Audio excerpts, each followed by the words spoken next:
The 2020 presidential election is drawing near, and Joe Biden announced his running mate just over a month ago. I remember in the weeks leading up to his naming of Kamala Harris as his vice presidential pick, people were talking about who Biden was going to pick and how it would affect his chances of winning the presidency. Even several weeks after, people are still talking about if he made the right decision and whether his choice will affect his chances in November. This made me wonder, how important is the vice presidential pick, and does it actually impact the results of an election? In this video, I'm not going to be talking so much about Joe Biden and Kamala Harris in the 2020 presidential election, but rather looking at other presidential elections in U.S. history and how the vice presidential pick mattered. Now, it's important to note that while the person a presidential nominee chooses as their running mate for an election is important, not all elections are created equal. This means that not every vice presidential pick matters, though some do. And it seems as though there was no election in which the vice presidential pick mattered more than in the election of 1944. The 1944 election pinned incumbent Democratic President Franklin Delano Roosevelt against Republican nominee Thomas E. Dewey, the current governor of New York. Roosevelt was running for an unprecedented fourth term and had led the country through the Great Depression and most of World War II. He had run in 1940 with Henry Wallace, the Secretary of Agriculture, on the ticket.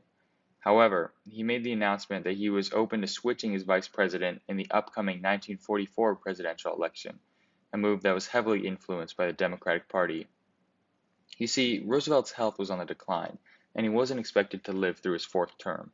The Democratic Party was desperate to find a vice president that could then be president after Roosevelt died, which left the position open to a number of candidates. The frontrunner, to no one's surprise, was Wallace, Roosevelt's current vice president. He had the most support out of any of the candidates as he was well known by voters and very popular.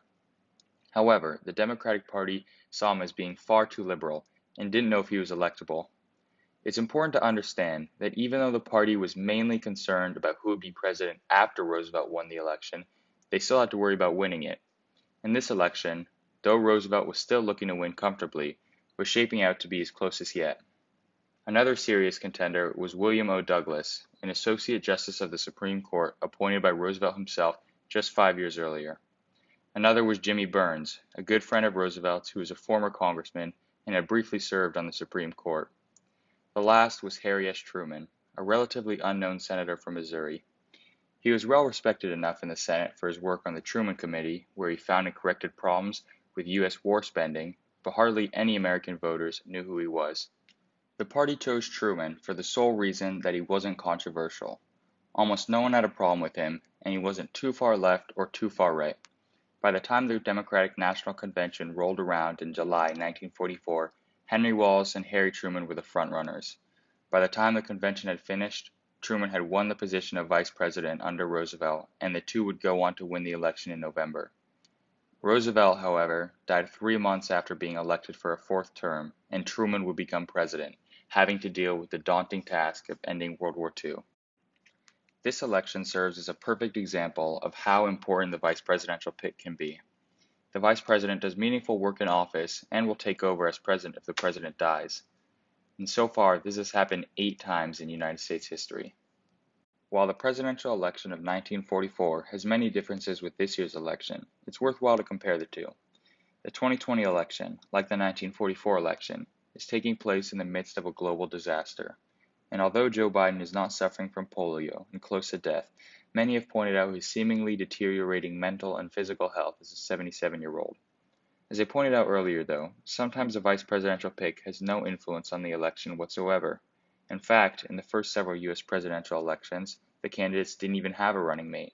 The person that would become vice president was the candidate that won the second most electoral votes. Overall, though, it's important to pay attention to who presidential nominees in an election choose as their running mates. The decision might not have a huge toll in the election, but these candidates are only one heartbeat away from becoming the next president of the United States.